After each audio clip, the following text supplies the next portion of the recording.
Та бүхэнд эзний өдрийн мэнд хүргэе. За гараараа цаасан дээр баярлалаа. Гараараа цаасан дээр хэн нэгэн захиа бичиж өгч явуулж ирсэн хүн байвал гараа өргөдөө. За захиа хүлээн авч ирсэн хүн байвал бас гараа өргөдөө. Яг цаасаар бичсэн захиа шүү дээ. Цаасан дээр гараар бичсэн захиа. Аа. За одоо ч ер нь тэгээд иймэрхүү захиаж баг бичигдэхэ болж дээ, тийм ээ. Нөгөө нийгмийн сүлжээ гэдэг юм чинь их хүчтэй болоод хөгжөөд ирэхээр хүмүүс цаасан дээр үзгээр одоо юу гэдгийг надаас чамд навчнаас цэцгэн юунаас юунд ч хэлээ тийм ээ.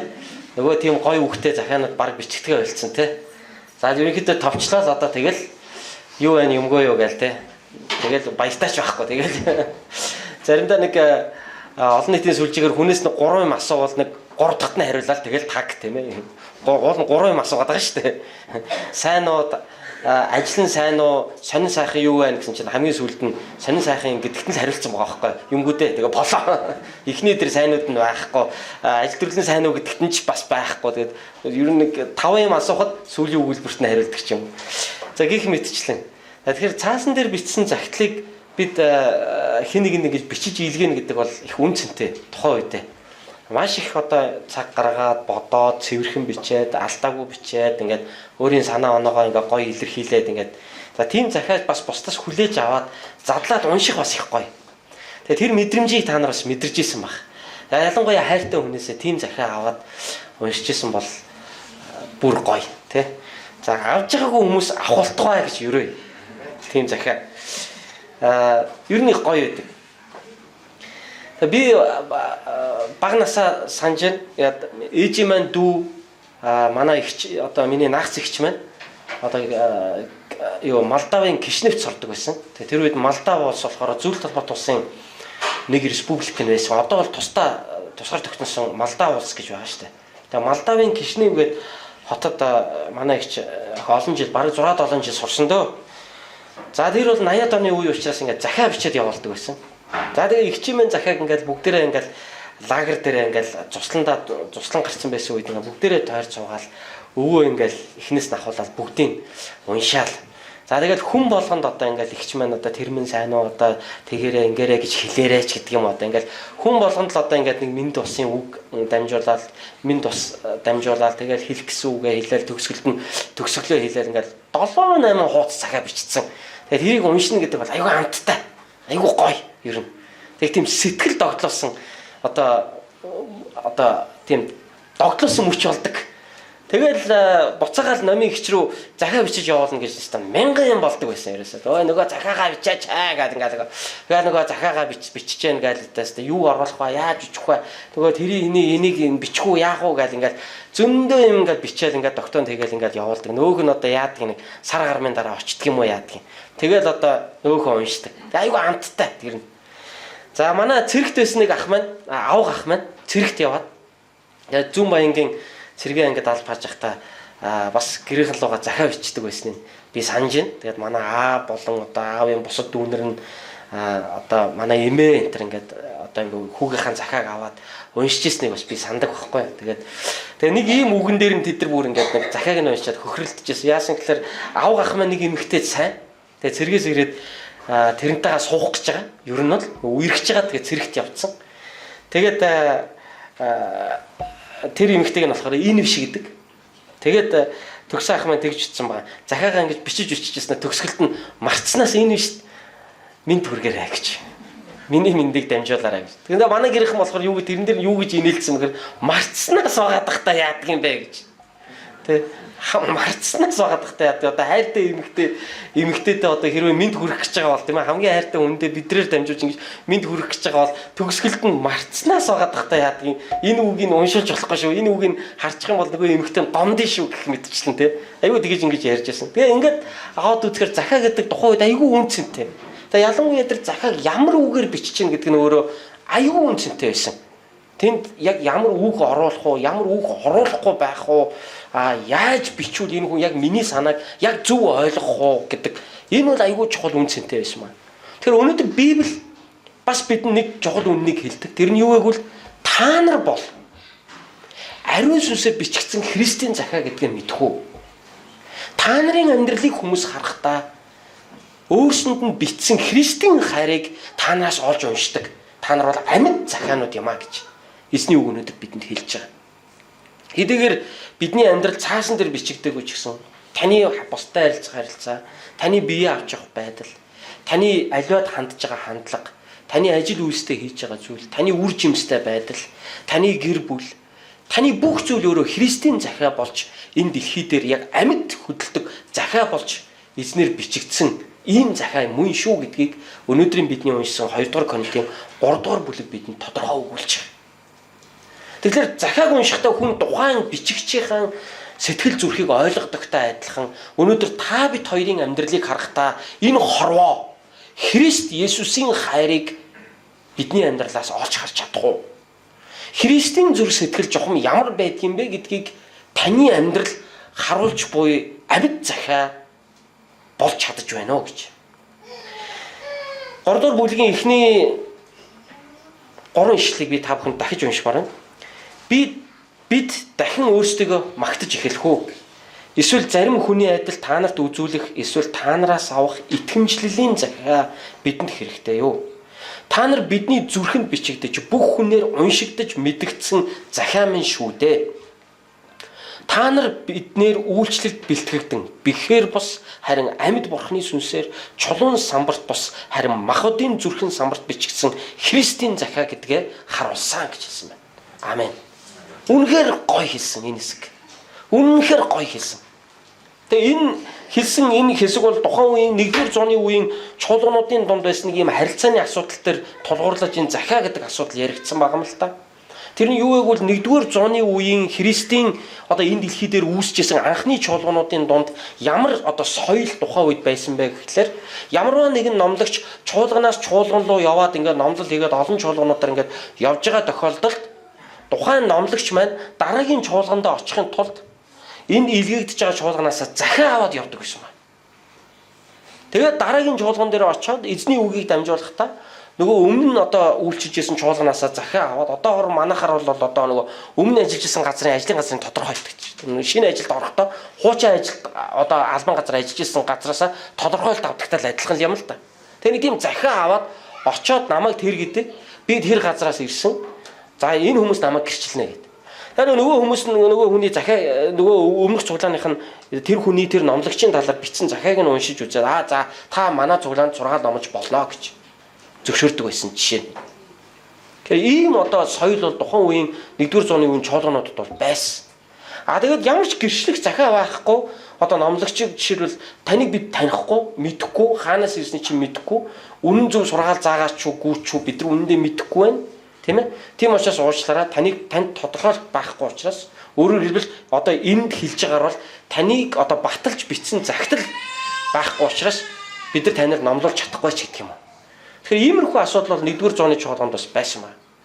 За бас зарим хүмүүс бас юу гэж тайлбарладаг вэ? Ер нь 1-р зууны үеийн Христийн чуулгануудад ер нь энгийн итгэгч нар ч гэсэн одоо жишээлбэл ингээд нүүх болоод одоо Улаанбаатараас Дархан руу нүүдэх шиг тийм ээ. Эсвэл Тесалоник хотоос Филиппой хот руу, эсвэл Коринт хотоос Эфес хот руу ч юм уу ингээд одоо нүүлээ гэхэд очоод тухайн одоо хотынхон чуулганд хамрагдана. Тэгж хамрагдахын тулд яасан бэ гэхээр нөгөө өмнө нь явж исэн чуулганаас захиа авдаг. Тэгээ очоод би одоо Берой хотоос ирсэн Христ итгэж байна. Берой хотын одоо чуулган одоо миний тухай гэрчилж ийм захиа бичсэн. Та нар энийг уншаарай. Би танай цуглаанд явмаар байна. За нөгөө захиаг нь уншаад за болно чи манай цуглаанд яваарай. Би ахлагчийн танина гэж гарын үсгэн мөн байж гэдэг юм уу. Тэр нэг иймэрхүү харилцаа 1-р зууны үеийн чуулгануудын дунд бол байж л дээ. Паул Коринт хотод очиж сайн мэдээ тараагаад тэгээд жил одоо 6 сар орчим тэр хотод үйлчлээд ингээд явсан ба. За ингээд эргээд яасан гэхээр Коринт хотын чуулган бол өсөж өндийсэн. Коринт хотын чуулганд асуудлууд гарсан. Эргээд Коринт хотын чуулганд гарсан асуудлуудыг Паул нэг нэгээр нь шүүмжилсэн. Та нар ийм байж болохгүй гэж шүүмжилсэн ба. За ингэнгууд яасан гэхээр Коринт хотын чуулганд зарим нэг хуурамч багш нар ирээд Паулын эсрэг PR хийсэн ба. Паул ч ийм штэ, тийм штэ гэх мэтчлэн. За тэгээд тэдний зүгээс бас ямар асуудлыг дэвшүүлсэн бэ гэхээр ер нь Паул гэдэг хүн анх та нар дээр ирж сайн мэдээ тарахдаа ямар нэгэн цуглаанаас итгэмжлийн захиатай ирсэн үү гэж асуусан ба.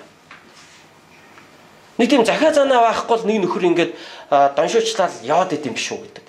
Паулын тухайн ийм сөрөг уур амьсгал чуулган дотор үүсч гисэн. За ийм учраас ер нь Коринтын итгэгчдийн донд Паулыг ер нь хэн хаанаас тодорхойлсон юм бэ? Паул ер нь ямар захиа байсан юм бэ гэдэг ийм асуулт Коринтын чуулганыхны донд бол бий болсон байсан. Паул одоо өөрийн хоёр дахь загтлаараа Паул тэдэнд хариулж байна. Тийм захиа та нар надаас нэгж байгаа бол би та нарт нэг зүйлийг хэлье. Та нар өөрсдөө миний бичсэн загтал биш үү? Та нар надаас сайн мэдээ сонсоод ариун сүнсийг хүлээж аваад таны амьдрал өөрчлөгдөөд эзнийг дагаад явж байгаа чинь энэ хангалттай баталгаа биш үү?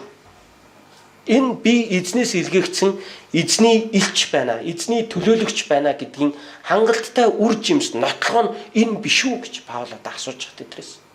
Тийм учраас юу гэж хэлсэн бэ гэхээр бид дахин өөрсдөө магтаж эхлэх хэрэгтэй юу? Эсвэл зарим хүмүүсийн адил та нарт үзүүлэх ямар нэгэн итгэмжлийн захиа надад хэрэгтэй юу? Та нар өөрөө бидний зүрхэнд бичигдсэн бүх хүнээр уншигдаж мэдэгдсэн захиа маань шүү дээ та нар өөрсдөө. Тийм ээ? Та нар биднэр үйлчлэл бэлтгэгдэн бэхээр бос харин амьд бурхны сүнсээр чулуун самбарт бос харин махбодын зүрхэн самбарт бичигдсэн Христийн захиа гэдгээ та нар өөрсдөө таны амьдралд харуулсан биз дээ. Нэгэнт та нар эзний ивэлийг аваад эзний дотор өөрчлөгдөөд та нарын амьдралд ариун сүнсний бодит үр жимс гараад бурхан үнэхээр та нарыг ивээсэн гэдгийг та нарын амьдрал өөрөө харуулсан. Үүнээс илүү баталгаатай захиа гэж байх уу гэж Паул асууж байна. Үүнээс илүүгээр би та нарт өөрийгөө гэрчлэх шаардлага байна уу гэж. Та нар надаар дамжуулан номлогдсон үгийг сонссон. Та нар тэр Христийг хүлээж авсан. Тэгээд тэр Христийг хүлээж авсан учраас ариун сүнс та нар дээр ирсэн. Ингээд ариун сүнсний хүч чадлаар та нарын амьдрал өөрчлөгдсөн. Та нар бол ямар нэгэн самбар дээр биш, ямар нэгэн бэхээр биш, харин ариун сүнсээр бичигдсэн Христийн амьд захиа байна та нар. Энэ захиа чинь намайг нотлох баримт болохгүй юу гэж Паул Коринчуудаас асууж байгаа. Ийм байдлаар Паул бол өөрийгөө жинхэнэ эзний үйлчлэгч, жинхэнэ үр жимстэй эзнэр томилогдсон, эзнэр тослогдсон илч байна гэдгийг Паул үгээр харуулсан байна. Тэгэхээр бид өнөөдөр эндээс нэг сүнслэг зарчмыг мэдэж чадна. Тэр нь юу вэ гэвэл итгэгч бид нар ариун сүнсээр бичигдсэн Христийн захиа юм байна гэж.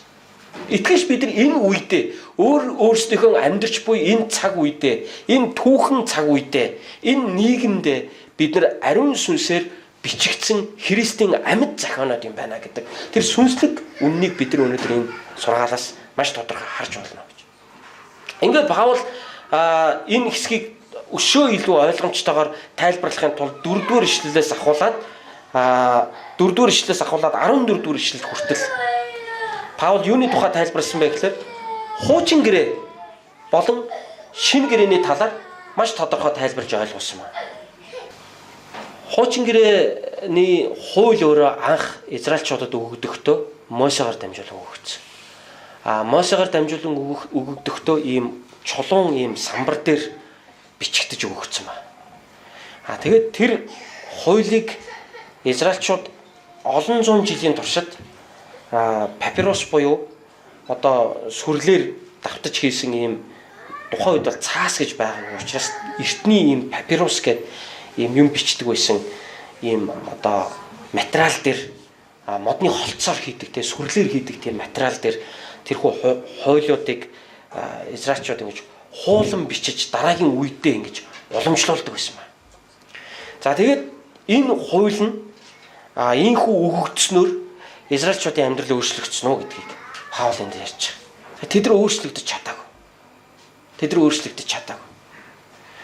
Хэдийгээр тэр хууль чулуун дээр сийлэгдэж бичсэн байсан ч хэдийгээр тэр хууль папирус дээр бэхээр ингэж бичигдэж үлдсэн боловч харамсалтай нь ард түмний зүрхэнд бичигдээгүй. Тэр хичнээн тэр хуулийг ингээд ард түмэн ингээд дараагийн үедээ өвлүүлээл хуулан бичээд ингээд алдаа матаггүйгээр хуулан бичээд ингээд үлдээгээл яваад байсан ч гэсэн Израилийн ард түмэн энэ хуулийг бол яг Бурхны өмнө бүрэн төгс сахин биелүүлж чадаагүй байна. Тэгээ израильчууд хуулийг бүр ингээд үе уламжлуулан ингэж дамжуулж ингэж бичихтэй их маш хянамгаа ингэж тэрийгэ бичдэг байсан байна.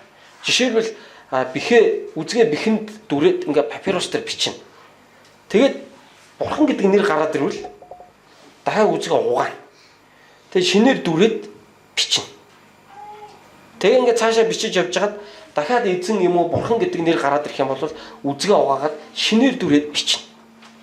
Иймэрхүү маягаар эзний үгэнд бол одоо маш тийм одоо нандинсан тийм одоо эрхэм байдлаар тэд нар одоо бичээсийг ингэж хуулан бичиж дараагийн үед үлдээхэд бол анхаардаг байсан юм.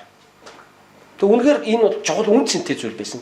Хэдий тэд нар тийм зүйлсүүд дээр маш их ач холбогдол өгч зөндөө их хийсэн ч гэсэн эзний үг тэдний зүрх сэтгэл бичигдэж үлддэг байсан. Тэгвэл Паул одоо тайлбарлаж байна. Харин шинэ гэрээний үеийн итгэгч нар та нарт хуучин гэрээний үеийн тэр Израильчуудаас юугаараа ялгаатай юм бэ? Ариун сүнс өөрөө та нарын зүрхэнд Христийн хайрыг бичиж өгсөн юм аа. Үүгээрээ ялгаатай юм. Хүмүүс тэр чулуун дээр бичигдсэн эсвэл тэр папирусын дээр бичигдсэн тэр хуулийг амьдралдаа хэрэгжүүлж чадаагүй юм бол харин шинэ гэрээний үед ариун сүнсийг хүлээж авсан Христэд итгэгч нар тэр хуулийг яг амьдралдаа биелүүлсэн юм аа. Үүгээр маш том хоёр ялгаа энд явж байгаа маа гэдгийг Паул энэ дээр тайлбарлаж байгаа. Мөсө Синай ууланд гараад 40 өдөр бурхантай уулзаад тэр хоёр хавтан дээр бурханы хуулийг ингэж бурханаар өөр нь сийлүүлж аваад бүр гал гараад ингэ сийлэгдсэн гэж байгаа шүү дээ. Тэгээ өөр нь сийлүүлж аваад ингэ Мөсө бурхантай уулзаад ард түмэнлүү тэр хуулийг аваад тэр хоёр чулуун хавтанг аваад буцаад бууж ирэхэд Мөсегийн нүүрнээс ингэ гэрэлтчихсэн. Яг л бурхантай тэгж ойрхон бурханы оршихуйд бурхантай уулзсан учраас бурханы алдрын гэрэл Мөсегийн нүүрнийг шингэсэн байсан маа. Тэгээ Мөсе одоо нөгөө бурханы алдар байхгүй ард түмнлүү ингээд харангуй яаж юм.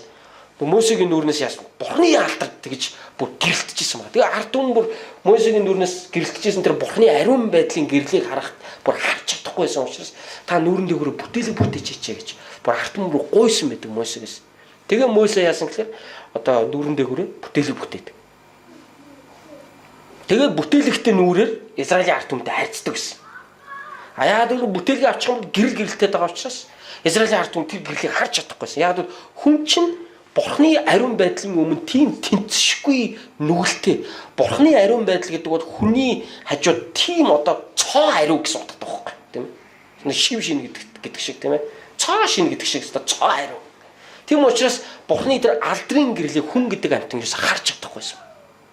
Тэгэхээр Мөсе бол нүүрэн дээгүүр бүтээлэг бүтээдэг. Тэгээ бурхантай уулзах болохоор Мөсе бүтээлгээ аваад уулан дээр гараад бурхантай уулзаад уулнаас бууж ирэхдээ бүтээлгээ бүтээгээд буцаж бууж ирээд ард түмэнд бурхны үгийг Мөсе дамжуулдаг гэсэн. Тэгээ ингээд бурхны үгийг Мөсе ард түмэнд дамжуулахдаа нүүрэн дээгүүр бүтээлэг бүтээж дамжуулдаг байсан. Тэгэхээр бурхны алдрыг тэд харж чаддаггүй. Харах шаардлага байхгүйсэн байна. За тэгвэл энэ бол хуучин гэрээ. Харин шинэ гэрээнд бол бид өнөөдөр ямар ч бүтээлэггүй нүрээр бурхантай харьцаж байгаа юм. Яг л тэр ариун сүнс бидэнд ирсэн. Тэр Мөсегийн дотор байсан ариун сүнс өнөөдөр бид бүгдээрэнд нь ирсэн. Тийм учраас бид бурхан бид хоёрын хооронд ямар нэгэн хөшиг байх, ямар шаардлага байхгүй. Бид бурхантай шууд харьцаж байгаа. Тэр утгаараа бид бурхны алдрыг өөрсөндөө яг Мөсе шиг шингээж аваад энэ дэлхий рүү тусгаж байгаа маа гэж. Энэ маань өнөөдөр миний ариун сүнсээр бичигдсэн амьд захиа болон энэ дэлхийн хүмүүст энэ уншигдж байгаа маа гэж. Ингэж Мөсе үүнийг тайлбарлаж байгаа. Паул үүнийг ингэж тайлбарлаж байгаа. Харамсалтай нь Мөсегийн нүүрэнд шингэсэн бурхны алдрын гэрлийг тухайн үеийн израильчууд харж чадахгүйсэн яг бүтээлэгтэй байсан. Шиг өнөөдөр юудэчүүд яаж яах гэхээр Библийг уншихаараа яг тэдний зүрхэнд нь одоо ч гэсэн тэр хөшиг байна гэж. Юу гэвэл тэд уншаад байгаа мөртлөө амьдрал нь өөрчлөгддөг. Тэд уншаад байгаа мөртлөө Христэд итгэдэг. Харин та нар бол Христэд итгэсэн учраас тэр бүтээлийг яг нүүрнээс нь авагдсантай адилхан. Тэгээ та нар бүтээлэггүй нүүрээр тэр бурхныг хараад яг тэр бурхны алдрыг өөртөө тусгаад толшиг цааш нь дамжуулж байгаа гэж. Энэ дэлхий рүү тэр бурхны алдрыг та нарт дамжуулан харуулж байгаа гэж. Эн чинь өнөөдөр яг амьд захаа шиг бусдад уншигдж байгаа маа гэж. Паул ингэж тайлбарлаж байгаа. Амен. Энэ юугаар юм бэ?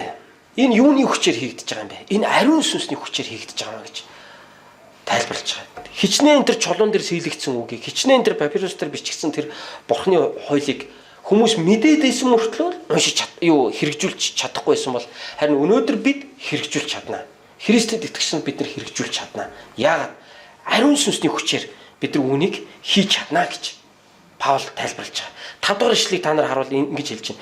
Бид жухамхүү аливааг өөрсдөөсөө мэд зүтгэж чадахгүй ч бидний чадвар Бурханаас юм а гэж хэлсэн байна. Тэр биднийг шинэ гэрээний үсгийн бус харин сүнсний үйлчлэгчд байх чадвартай болгосон учраас үсэг хөнөөдөг бол сүнс ам өгдөг аж гэж хэлсэн.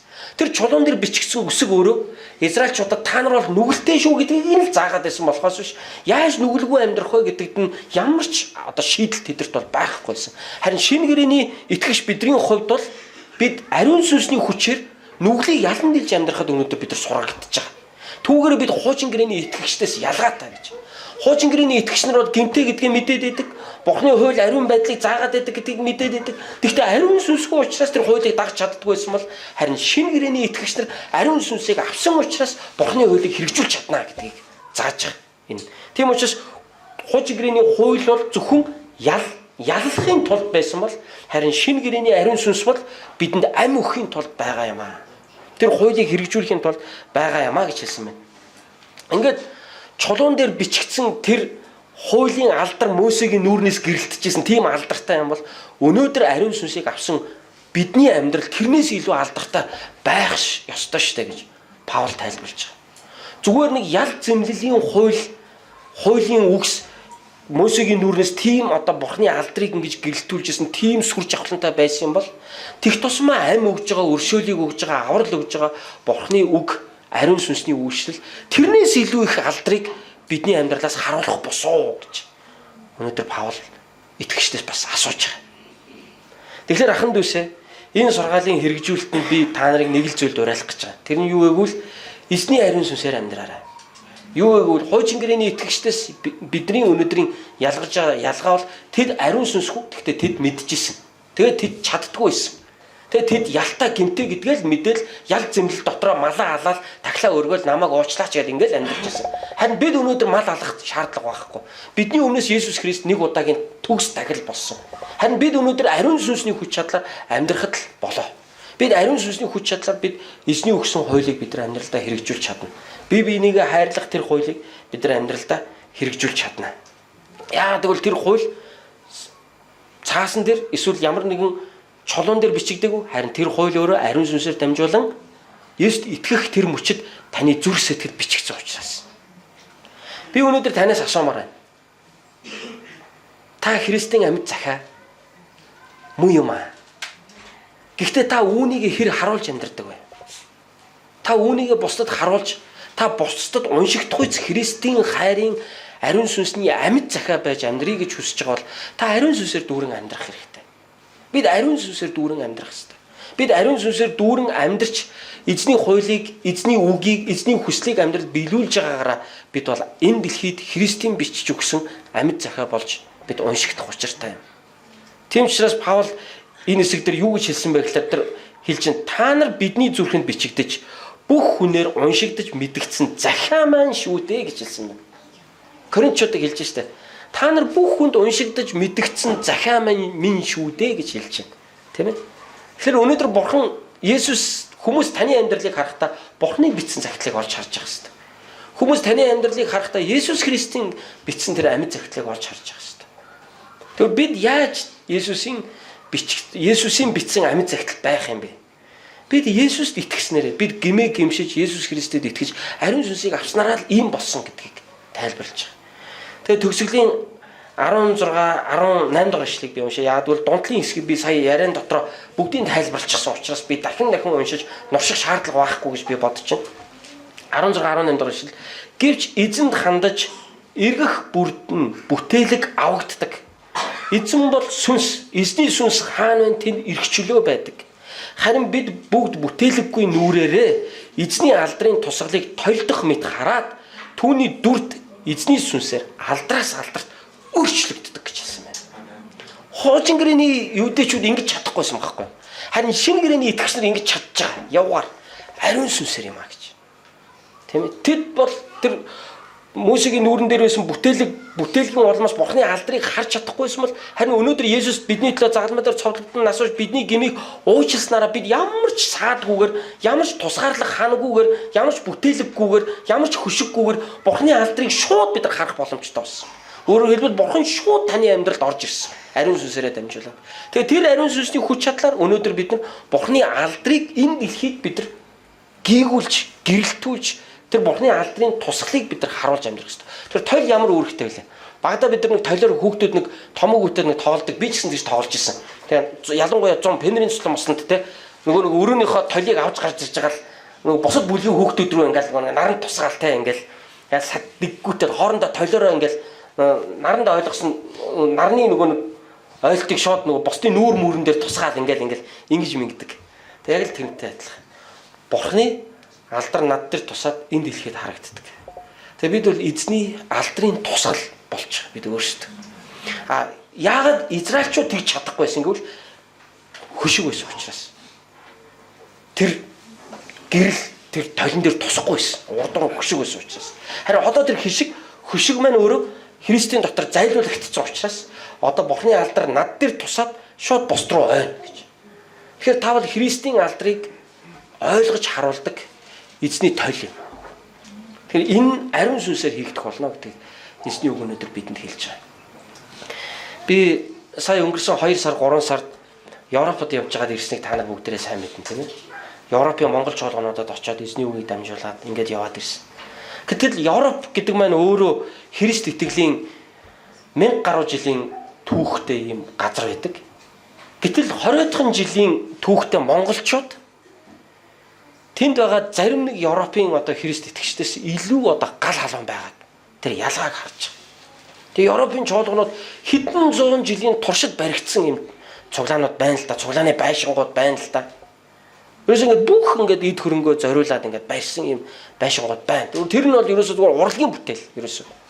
Урлагийн бүтээлүүд ерөөсөө. Урлагийн бүтээл. Гэхдээ тэнд нь итгэгч нар байхгүй. Тэр зүгээр үзмэр болчихсон. Мүзээ болчихсон байна. Гэтэл Монгол итгэгчдийн ялгаа юугаараа ялгаатай вэ гэхээр зүгээр нэг өрөөнд цуглаж байгаа. Эсвэл зүгээр нэг айлын гэрт цуглаж байгаа мөртлөө илүү галтай байгаа байхгүй. Тэгээ юугаараа ялгаатай вэ гэхээр тэднэрт өнөөдөр ариун сүнсний хүч чадал байхгүй болсон. Зүгээр Христ итгэл гэдэг бол тэдний хувьд зүгээр уламжлалт шашин болж хувирсан байна. Тийм ээ? Улаан өндөгний баяр гэдэг нэртэй яг үндэ Христийн дахин амьсан баярыг ч бодож байгаа юм байхгүй. Зүгээр нэг өндөг идэл баярлаа. Эсвэл Крисмасаар нэг сайхан зад Black Friday тэг хямдрал болоо тэгэл болоод тэдний хувьд тэ зүгээр сайхан гэр бүлээрээ сайхан идэж уугаад болоо. Тэн Христийн хүч байхгүй. Тэгэл уламжилж ирсэн Христийн одоо шашинтай гэж ярьж байгаа мөртлөөс яг өнөөдөр Христийн ариун сүнсээр дүүрэн тийм галтай амьдрал тэнд байна уу гэхээр байхгүй. Зүгээр үхмэл, зүгээр уламжилж ирсэн амьдрал. Яг нөгөө монголчууд ч манай монголчууд өөрсдөө би монгол хүн юм чи мэдээж буддаа гэдэг. Гэхдээ яг буддаа гэж хэмбэ гэхээр мэдэхгүй. Тэгээ яа монгол хүн учраас буддаа гэдэг. Тэгээ Европод яг үүнтэй адилхан те. Тэгээ зүгээр би Европ хүн учраас л Христ гэж те. Яг манай аав ээж Христэд намайг төрөхөд сүмд аваадсан. Би сүмд хормоо хийсэн. Магадгүй үхтээ тэгээд сүмд оршуулгдах байх гэж те. Тэгээд тэрийгэ Христчин гэж. Гэтэл яг үүндээ бидний амьдрал шал өөр байгаа байхгүй. Яа гэвэл тэдний зүрхэнд яг амьд ариун сүнсний ажил байхгүй. Бидний ялгаатай зүйл нь бол бидний дотор үнэхээр амьд ариун сүнсний хүчтэй ажил хийгдэж байгаа. Тэгээ би нэг зүйлийг олж харсан. Тэр нь юу байсан гэхээр Германы одоо католик чуулганууд бүр улсынхаа нийгмийн сүлжээгээр дамжуулаад чуулганд бүртгэлтэй бүх хүмүүсээс 11-ийг ингээд бүр автоматар татаад авчдаг гэж байгаа юм. Тэр итгэж цуглаандаа явдаг вэ нүү, явдаггүй вэ нүү, Христ жинхнээсээ итгэж вэ нүү, итгэж биш үү ямар ч хамаагүй байхгүй.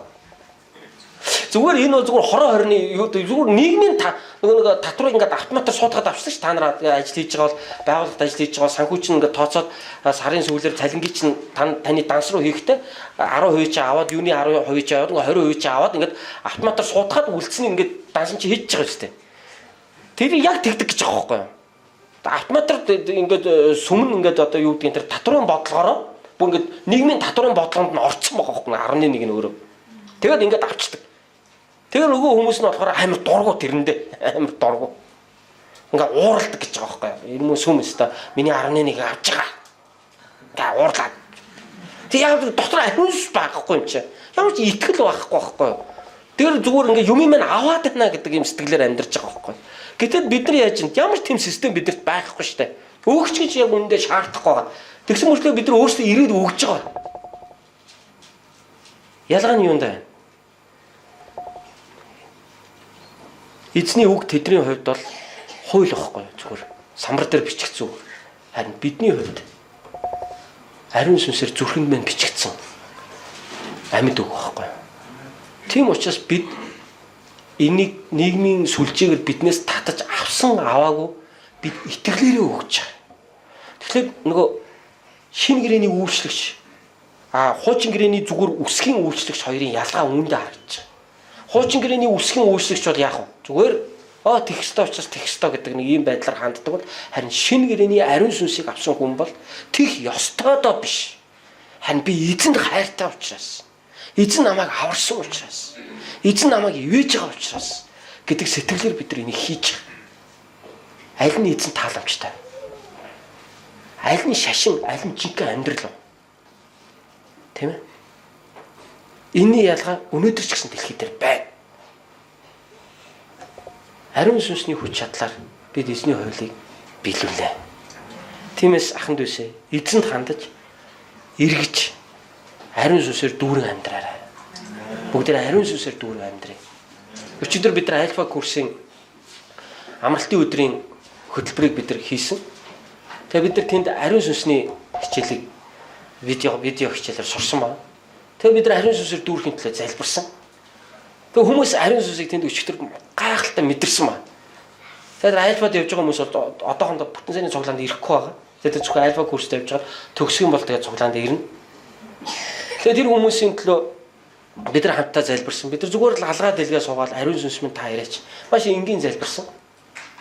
Харин энэ хүмүүс ариун сүнсийг мэдэрсэн. Би бүр хизээш мэдэрч байгаагүй юм сонин нэг юм сонин амар тайвныг бүр мэдрээд байна. Бүр босмооргүй байна гэж завсарлага болцсон. За завсарлаад орж ирээ дараагийн цагт ороо гэж суугаал ямар санагдаад байна.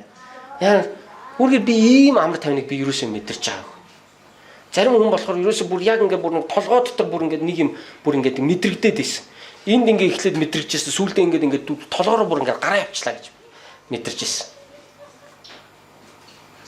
Ариун сүнс биднийг дүүрэх үед ариун сүнс биднийг эзэнтэй адилхан болгон өөрчилдөг юм аа. Тэгвэл тэр ариун сүнсээр дүүрэн амьдарцгаа яханд үсэ. Амен. Залбирцгаая.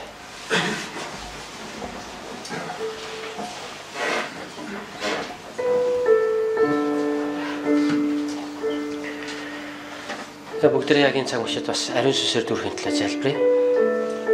Тэгээ та бүгдээ гараа алгаад уртаа дэлгээд надтай адилхан алгаад дэлгээд ариун сүнс минь ирээч гэж залбираасаа гэж хүсэж байна.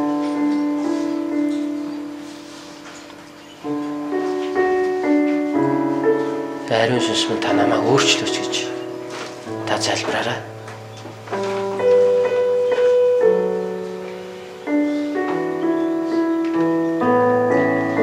Зуршил болсон гэм нүглүүдээ хайж эзэн дотор тайвширч эзэн дотор өөрчлөгдөж эзний хайраар хүмүүсийг хайрладаг болгож өгөөч гэж.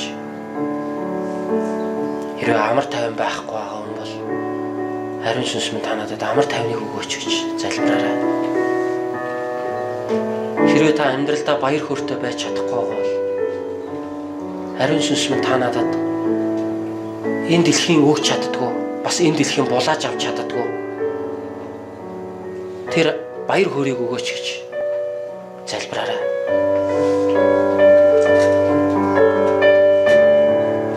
Хэрвээ та нарт эдгэрэл хэрэгтэй байгаа бол яг одоо ариун сүнс минь та намайг эдгэж өгөөч гэж залбираарай. Миний толгойн зулаанаас хөлийн ул хүртэл ариун сүнсээ та намайг галаараа дүүргээд намайг эдгэж өгөөч гэж залбираарай.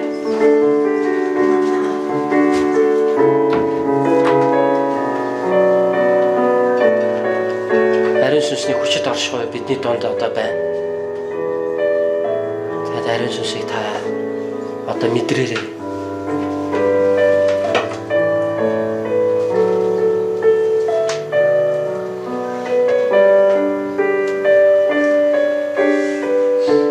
Намайг дагаад залбираарай одоо. Эзэн минь танд баярлалаа. Би бол таны амьд захиа. Ариун сүнсээ та Христийн хайрын захиаг миний амьдралд үргэлжлүүлэн бичээч.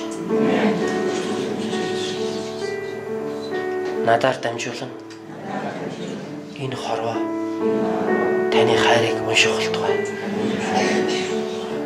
Би бүгдэд уншигдаж мэдгдсэн Христ эзний захиа байхыг хүсэж байна. Ариун сүнс минь та ирээч.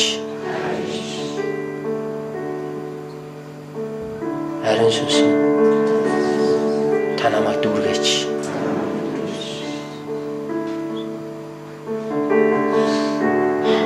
Та намайг ариусгаач.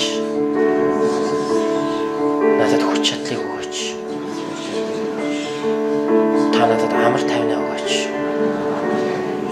Баяр хөөрэ өгөөч. Бас итгэрлээ өгөөч. Хэсэг хугацаанд бүгдээр ариун сүнс бидний дотор дүүрэх тэр цагийг гаргацгаая.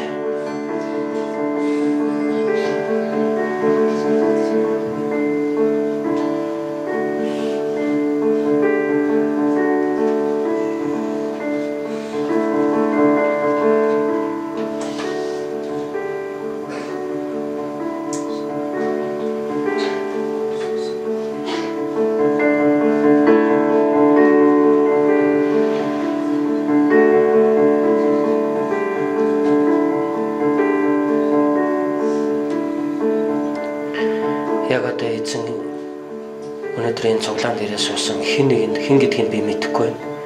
Харин хэн нэгэнд хандаж эзний ариун сүнс хэлхийг хүсэж байна. Надад итэг. Чи миний хүч чадлыг харах болно. Миний хүч чадал бүх эргэлз битгий хай. Өөрийнхөө оюун бодолтой битгий түшгэл. Өөрийнхөө бодлыг битгий найд өөрийнхөө бодолд. Би чиний бодлоос чинь илүү агуу. Би чиний бодож байгаагаас чинь илүүгээр чиний амьдралд гайхалтай хүчтэй ажлуудаа би хийж чадна. Миний хүч чадлыг бид бүх үүсгэж. Миний хүч чадал бүх эргэлзээч. Надад найдаж миний хүч чадалд итгэх хаваас. Миний ариун сүнсний хүчит ажлууд чиний дотор хийгдэх болно.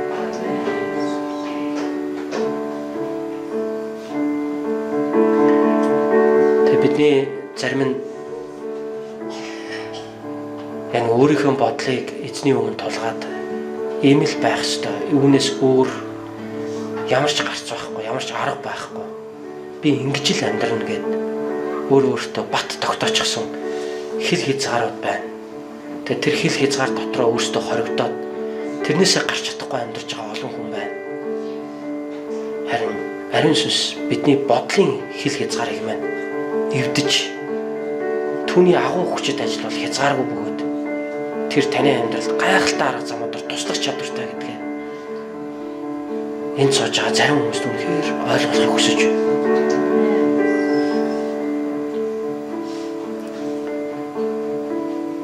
Их эзэн минь танд баярлалаа. Та биднийг өөрийнхөө дотор хөтлөн дагуулаач.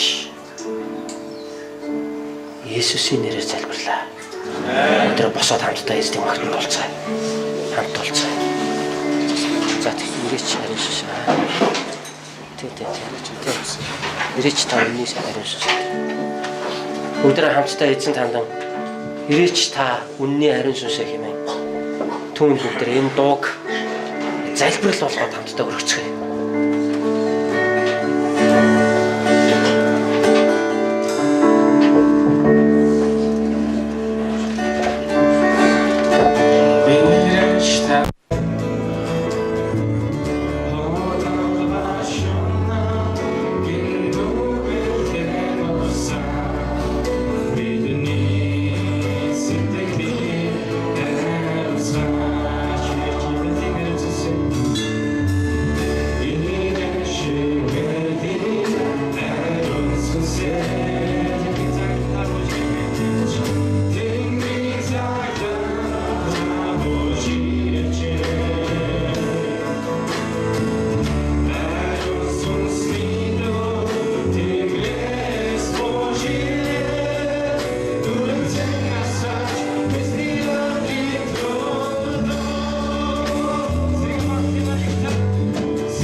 хаанчлалын эдгэрлийн төлөвийг залбирах юм.